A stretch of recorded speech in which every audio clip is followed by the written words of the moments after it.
हमने तो कब, मेरा लीडर जब कहता है कि मेरी जिंदगी से ज्यादा अहमियत अफवाज पाकिस्तान से है, तो आज मेरा आपसे सवाल है कि इमरान खान और तहरीक इंसाफ और पाकिस्तान के 90% वो लोग जो इमरान खान के साथ आज खड़े हैं, आप उनको फौज के आगे कौन लेके आ रहा है? कौन ये नैरेटिव बना रहा है? कौन ये पाकिस्तान के साथ दुश्मनी कर रहा है? कौन पाकिस्तान की बुनियादों से खेल रहा है? आपने उनके कारोबार बंद कर दिए, आपने उनकी माओ बहनों बेटियों को घसीटा, आपने हर किस्म का रौब और जुल्म उन पर ढाया, लेकिन आज भी उनके जबान से इमरान खान इमरान खान इमरान खान की आवाज आती है और ये रहेगी इंशाअल्लाह।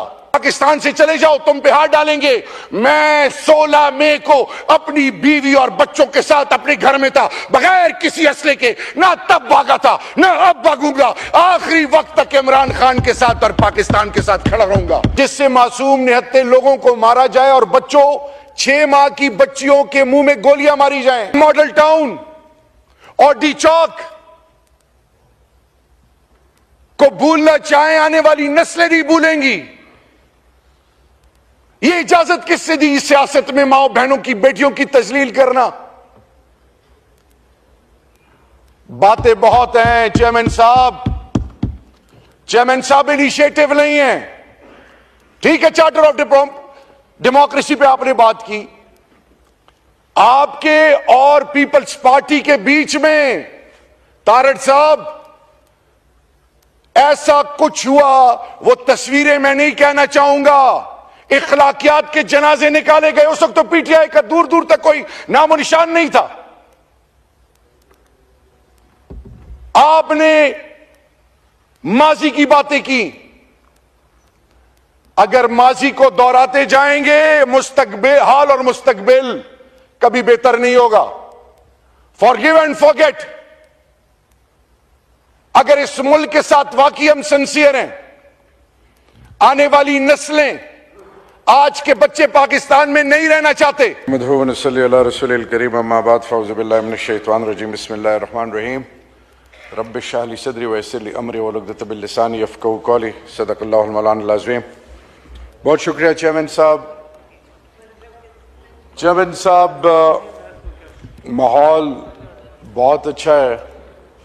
मेरी ख्वाहिश ये होती कि वो लोग दोनों साइड से जो अब से 1.5-2 घंटा पहले यहाँ मौजूद थे, अगर वो मौजूद होते तो और चीज़ें शायद पॉजिटिव सिम्त की तरफ जाती। अल्लाह रब्बुल इज़्ज़त फरमाते हैं, मफहूम है कि जो जोड़ेगा मैं उसको जोड़ूंगा, जो तोड़ेगा मैं उसको तोड़ूंगा। हम इस रियासत के जो बासी हैं, मेरा 1947 से लेकर 2009 तक मुस्लिम लीग मेरे बुजुर्गों का सफर था और आज भी बड़ा एहतराम का रिश्ता है, बुजुर्गों का ताल्लुक है और यह ताल्लुक हमेशा रहेगा इंशाअल्लाह।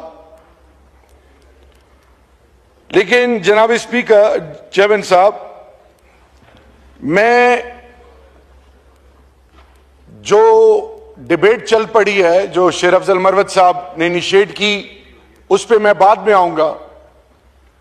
पहले मेरी आपसे रिक्वेस्ट है, आप वाहिद चेयर हैं जो पिछले 6 माह में पारा चिनार में जो हो रहा है उसके हवाले से सबसे पहले मैं आपको खिराज तहसीन पेश करता हूं कि आपने ये कहा कि इस पर डिबेट होनी चाहिए। नंबर 1, 8 अगस्त को राजा नासिर अब्बास साहब, MWM, सैयद हामिद रजा साहब, सुन्नी इत्तेहाद काउंसिल, मौलाना नसीम शाह साहब बनू, यूसुफ खान हंगू और इसी तरह हम 5 MNAs गए पारा चिनार। सूबाई हुकूमत अली अमीन गंडापुर साहब ने हमें ना सिर्फ अपडेट किया बल्कि कहा कि मुझे आपने दोबारा फीडबैक देना है। जब हम पारा चिनार गए, चेयरमैन साहब, हमें यह कहा गया कि हम नहीं जानते कि कौन है ये। जमीन का तनाजा जरूर था, लेकिन ये ऐसा तनाजा नहीं था, ये काफी अरसे से चला रहा है कि जिससे मासूम निहत्थे लोगों को मारा जाए और बच्चों 6 माह की बच्चियों के मुंह में गोलियां मारी जाएं, क्रश मशीनों में बच्चियों को डाला जाए,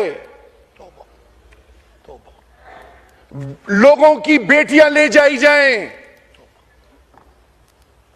वो कह रहे थे हमें समझ नहीं आ रही हमारा दुश्मन कौन है। हां, टिकटॉक पे एक दूसरे फिरके को ताना दे के वो खुलेआम फिर रहे हैं और वो तमाम मोर्चे जो बनाए गए थे 17 के करीब, उनमें कोई लोग आ जाते हैं, दोनों तरफ फैन बता रहे हैं हम जानते नहीं हैं, फायरिंग शुरू होती है और कुछ ऐसी फायरिंग होती है कि वो असला कभी हमने जिंदगी में ना देखा ना सुना। वहां पे फरीकैन से मिलने के बाद, उससे पहले जीओसी मेजर जनरल भट्टी साहब जो हैं कोहाट, उनसे भी टेलीफोन पे बात हुई। चीफ मिनिस्टर ने कोर कमांडर पेशावर को भी बात की, मैंने भी रीच आउट करने की कोशिश की।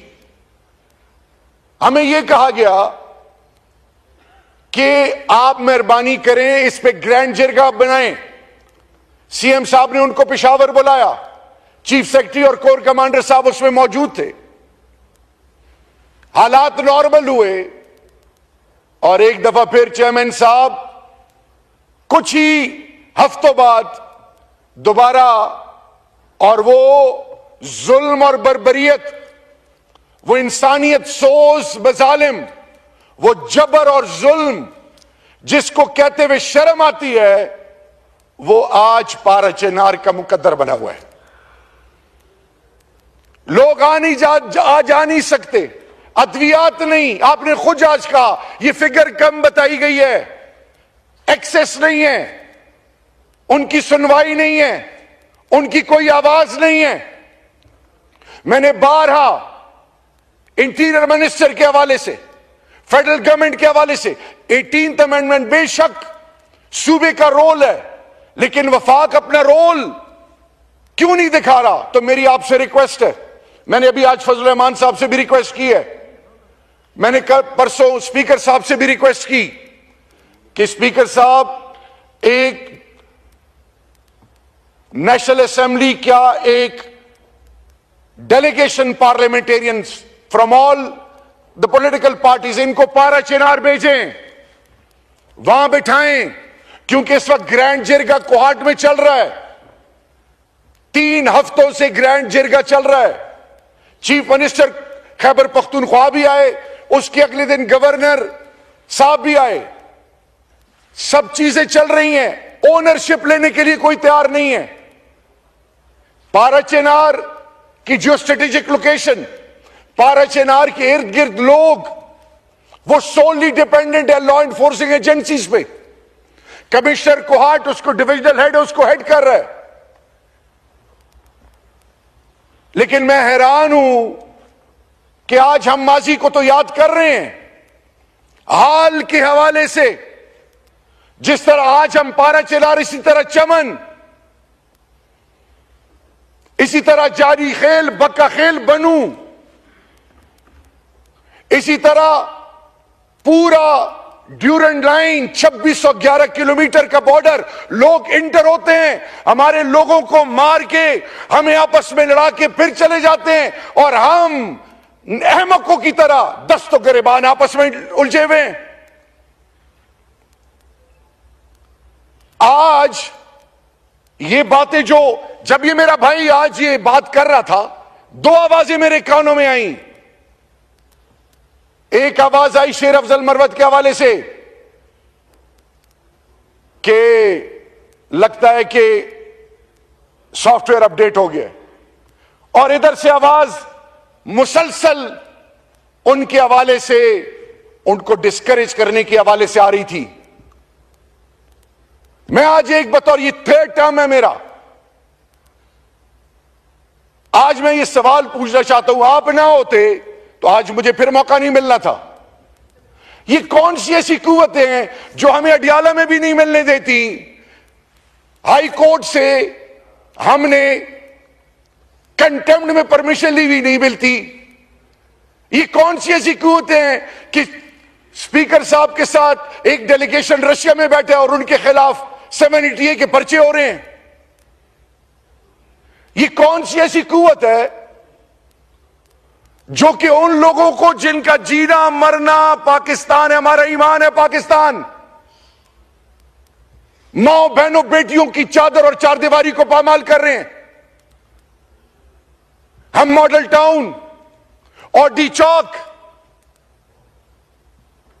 को भूलना चाहें, आने वाली नस्लें नहीं भूलेंगी। ये इजाजत किससे दी इस सियासत में माओ बहनों की बेटियों की तजलील करना? बातें बहुत हैं चेयरमैन साहब इनिशिएटिव नहीं है। ठीक है, चार्टर ऑफ डेमोक्रेसी पे आपने बात की, आपके और पीपल्स पार्टी के बीच में तारड़ साहब ऐसा कुछ हुआ, वो तस्वीरें मैं नहीं कहना चाहूंगा, इखलाकियात के जनाजे निकाले गए। उस वक्त तो पीटीआई का दूर दूर तक कोई नामो निशान नहीं था। आपने माजी की बातें की, अगर माजी को दोहराते जाएंगे मुस्तकबिल, हाल और मुस्तकबिल कभी बेहतर नहीं होगा। Forgive and forget. अगर इस मुल्क के साथ वाकई हम सिंसियर हैं, आने वाली नस्लें, आज के बच्चे पाकिस्तान में नहीं रहना चाहते, वो लोग जो पाकिस्तान दुश्मन है, वो सोशल मीडिया हाइब्रिड के थ्रू हम में इतना गैप लेके आ रहे हैं। जिस तरह भी आपने कहा कि कहा गया कि जी पाकिस्तान के एक सपूत शहीद राशिद मिन्हास, निशान Haider,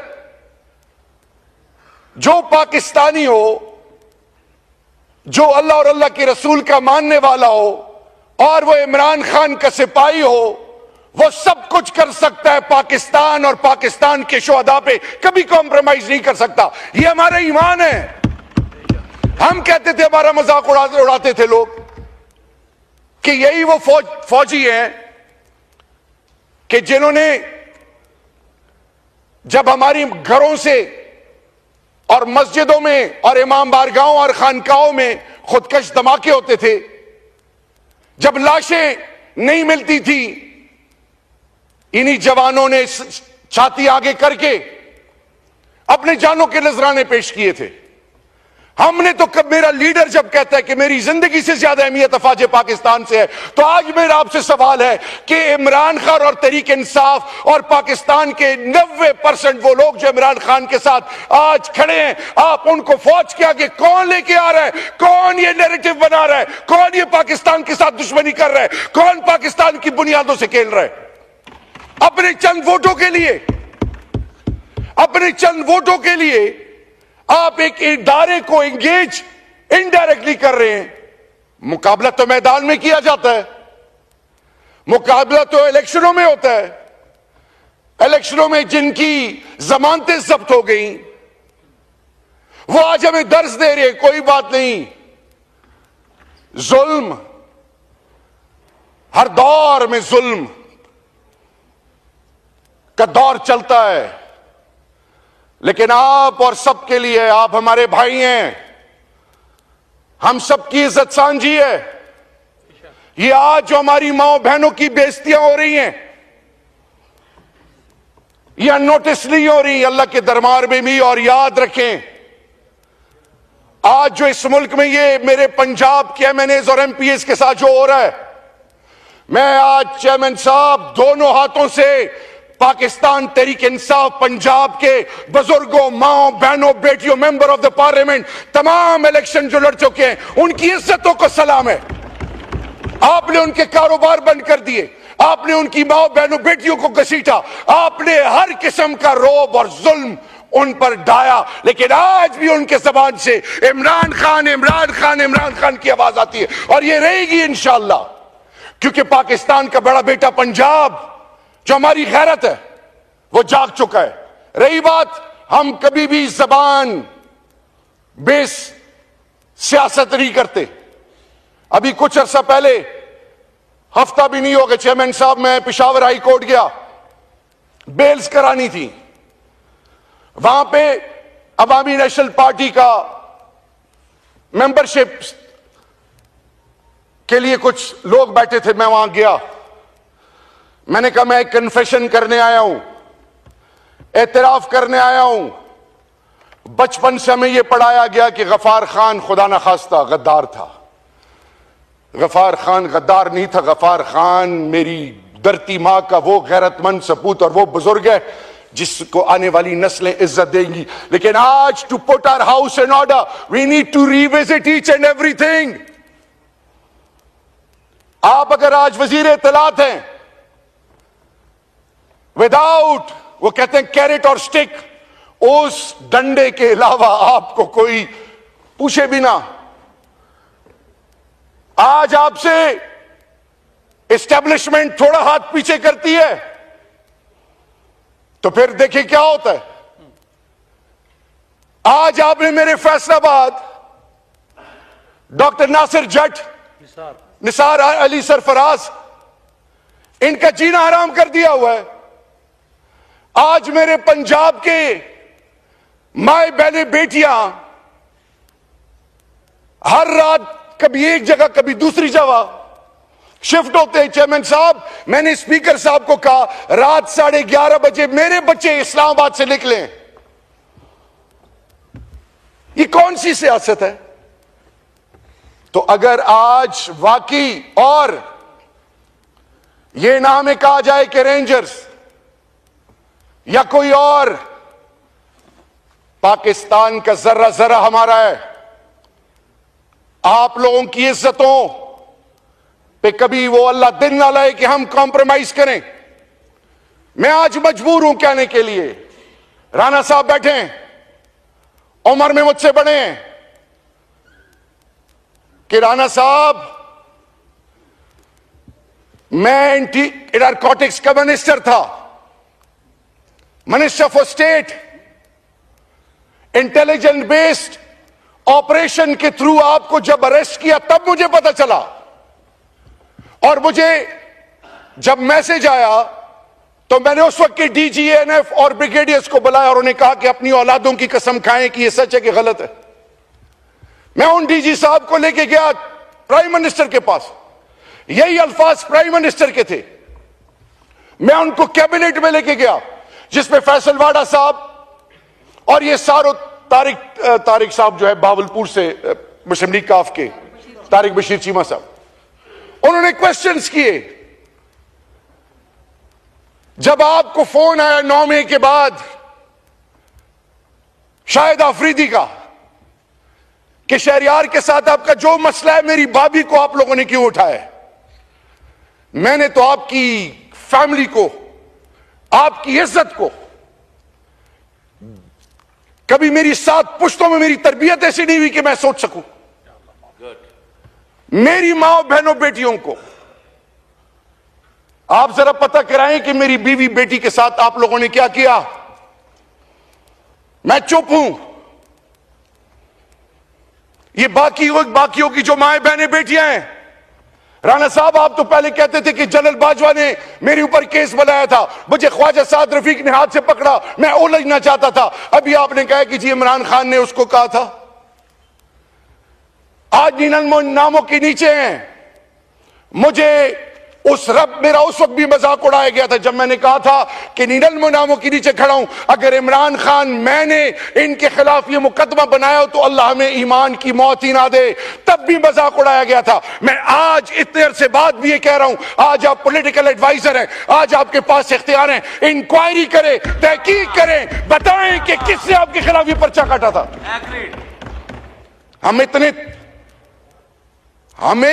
I was a CEO in Germany, हमने अपने सब कुछ छोड़ा है। ये आज अली मोहम्मद खान, ये जरताज, ये हम सारे, हमारा कोई कारोबार नहीं है। मेरे ऊपर जब PDM की गवर्नमेंट आई, मुझे कहा कि जी इंटीरियर में, कश्मीर कमेटी में, नारकोटिक्स में, सेफ्रॉन में तुम्हारे खिलाफ सब चीजें ढूंढी जा रही हैं, पाकिस्तान से चले जाओ, तुम पे हाथ डालेंगे। मैं 16 मई को अपनी बीवी और बच्चों के साथ अपने घर में था, बगैर किसी असले के, ना तब भागा था ना अब भागूंगा, आखिरी वक्त तक इमरान खान के साथ और पाकिस्तान के साथ खड़ा रहूंगा। ये हमारा ईमान है। लेकिन राणा साहब, आज आप मेहरबानी करें, बताएं ये कौन लोग हैं जो हमारी माओ बहनों की तजलील करते हैं? आपकी बीवी मेरी मां, मेरी भाभी, मेरी इज्जत है, जो उनको गुजरना पड़ा, जो इससे पहले पीपल्स पार्टी ने सहा, जो एमक्यूएम ने सहा, जो आज अख्तर मैंगल साहब मुंह फेरे बैठे में, जो बुक्ति साहब, आज ये साहब, मैं आपके सब्र को दाद दूंगा। 11 सालों में अपनी हुकूमत में भी मुझे किसी ने इतना, मैं सिर्फ इतना कहना चाहूंगा चेयरमैन साहब, ये बुरी आदमी है ना, आप और ये ऐवान गवाह रहेगा, हमने बड़ी मार खा ली है। मैं अपनी बेटी के साथ गया था तो एज इंटरनेशनल स्टूडेंट उसका बैंक अकाउंट पाकिस्तान और मेरे नाम से जब आया, इट टुक 7 वीक्स। क्यों? रास्ते बंद हो रहे हैं हम पे। आपस की लड़ाई में हमारा वो जिसको 45 साल गले से लगाया, और अफगानिस्तान हमारी इज्जत है, गैरत है, हमारा भाई है, उसके जवान क्यों मुतनफर हो रहे हैं? ईरान और पाकिस्तान एक दफा फिर दूर क्यों हो रहे हैं? सऊदी के अंदर वो पॉलिसीज क्यों आ रही हैं मेरे मुल्क के हवाले से? यूएई के अंदर कुछ तो है जिसके लिए हम जिम्मेदार हैं। क्या वजह कि पार्लियामान पे हमला होता है, मेंबर ऑफ द पार्लियामेंट्स को पार्लियामान से उठाया जाता है? 342 के पार्लियामान में अपर और लोअर हाउस कुछ कहना चाहे भी तो नहीं कह सकते।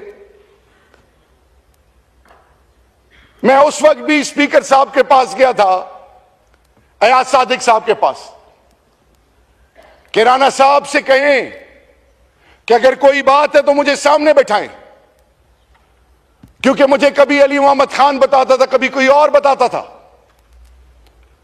मैं आज राणा साहब बड़े खुले दिल से, आपकी उम्र मुझसे बड़ी, आपकी इज्जत मुझ पर फर्ज है, अगर हमने इस घर को ठीक करना है तो नेक नियति प्रायोरिटी नंबर 1 है। और अगर किसी के ज़हन में यह है कि गोलियों से डरा देंगे या पर्चों से डरा देंगे, उस रब्बे जुल जलाल की कसम, ऐसी मां पैदा नहीं हुई जो हमें गोलियों और इन पर्चों से डराए। ये हमारा ईमान है, ये अब हमारी जिद है। इमरान खान को इस कौम की जरूरत है, इस पार्लियामान और इस मुल्क के अंदर तमाम पॉलिटिकल पार्टीज के बीच में ट्रुथ एंड रिकॉन्सिलिएशन के अलावा एक यूनिटी और एक नई कमिटमेंट के लिए हम सबको बैठना पड़ेगा। हम सब आपकी इज्जत करते हैं, लेकिन ये कैसी इज्जत है कि मुझे आप कहते हो कि हम बनी गाला गए और फिर मां बहनों बेटियों पे हाथ डालते हैं। ये कैसी इज्जत है कि आप मैसेज भिजवाएं कि तुम्हारी बेटी 14 और 15 साल की हो गई है? ये कैसी इज्जत है? जो मां और बच्चियां रोडों पे भाग रही हों और इस्लामाबाद F8 की सड़कों पे, और ये अगर ना होता तो मेरी 7 पुश्ते भी मुझे माफ ना करती। ना करें, इस हद तक ना जाएं। चेयरमैन साहब इनको बताएं और सुनने वाले सुन लें, इस हद तक ना जाएं। आप कहते हैं आप रेड जोन में आए थे, आपने हमारे बंदे भी शहीद कर दिए, जख्मी भी हो गए, पर्चे भी हमारे खिलाफ कर दिए, क्या क्या करने जा रहे हैं। तो वो ये तो 60-70 साल की जिंदगी अल्लाह के दरबार में, फिर आप क्या करेंगे? मैं आखिर में, एक पॉलिटिकल वर्कर, एक खान के सिपाही और एक पाकिस्तान का बासी होने से, ये मेरा चेयरमैन साहब आपसे रिक्वेस्ट है, क्योंकि मेरा आपसे इस कुर्सी पे बैठने से पहले आपके बारे में मेरी एक और परसेप्शन थी, लेकिन आप वाकई जब आप जीए भुट्टो कहते हैं तो लगता है आपकी भुट्टो साहब के साथ कमिटमेंट है। आपको उसकी कमिटमेंट की कसम, अगर आप इस कुर्सी पे बैठे हैं और ये डिबेट चल पड़ी है और आपकी पार्टी के बगैर ये हुकूमत 1 इंच आगे नहीं जा सकती, वो अलग बात है कि अब इसके बाद टेलीफोन आने शुरू हो गए हों।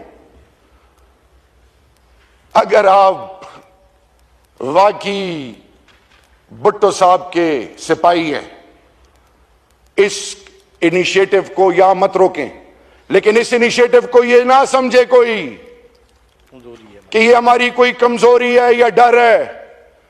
पहले 9 मई के हवाले से हम कहते रहे कि जुडिशियल इंक्वायरी बनाएं, अब हम 27 मैसेकर के हवाले से कहते हैं कि उन शहीदों के घर जाएं, उनसे माफी मांगें, उनके बच्चों को ओन करें। हम आपके साथ खड़े होंगे। आए एक नया स्टार्ट लें, आए ये साबित करें कि कौम गैरतमंद कौम है, ये कौम अपने जर्रे जर्रे की हिफाजत जानती है, ये कौम हर लेवल पे जा सकती है, लेकिन ये कौम कभी भी अपने पाकिस्तानी को खून में लथपथ नहीं कर सकती। अल्लाह हमें हिम्मत और तौफीक दे और अल्लाह वो सहर हमें नसीब करे कि जिससे मेरे मुल्क की इज्जतों में इजाफा हो।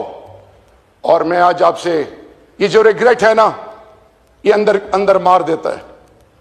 भुट्टो साहब के हवाले से एज मेरे भी वो आइडियल रहे हैं। मैं आज आपसे रिक्वेस्ट करूंगा, इमरान खान साहब जो अंदर हैं, 3 किस्म के लोग उनसे मिल रहे हैं, family, political team and legal team. मैं आज आपको कहना चाह रहा हूं, इमरान खान को आपने जितनी तकलीफ देनी है दे दें। क्योंकि मुझसे जब किसी ने पूछा कि इमरान खान के बारे में क्या राय रखते हो, तो मैंने कहा जब मैं इमरान खान से मिलता हूं मेरा अल्लाह पर ईमान और मजबूत होता है। उसको आप शिकस्त नहीं दे सकते, नहीं दे सकते, नहीं दे सकते। उनके साथ बैठ के बात करें और फिर वो पाकिस्तान जिस पर आने वाली नस्लें आप और इन सब पर फख्र करेंगी। आपको क्रेडिट इसलिए जाएगा कि चाहे जो भी हालात है 2024 के इलेक्शन के, जो मैं फॉर्म 45-47 में पढ़ने नहीं चाहता, इनिशिएटिव लें, पीपल्स पार्टी लीड करे। आपका वैसे भी उस शहर से ताल्लुक है जो पाकिस्तान की माँ है, पाकिस्तान के बासियों को अपने गोद में लेके पालती है। अल्लाह हमें तौफीक दे कि हम मुत्तफिक हों, अल्लाह हमें तौफीक दे कि हम जालिम के खिलाफ खड़े हों। और जिसने मेरी धरती माँ को और इस मुल्क के कौम को लूटा है, अल्लाह तू उसको अपनी पकड़ में ले। पाकिस्तान और इमरान खान जिंदाबाद और पाइंदाबाद।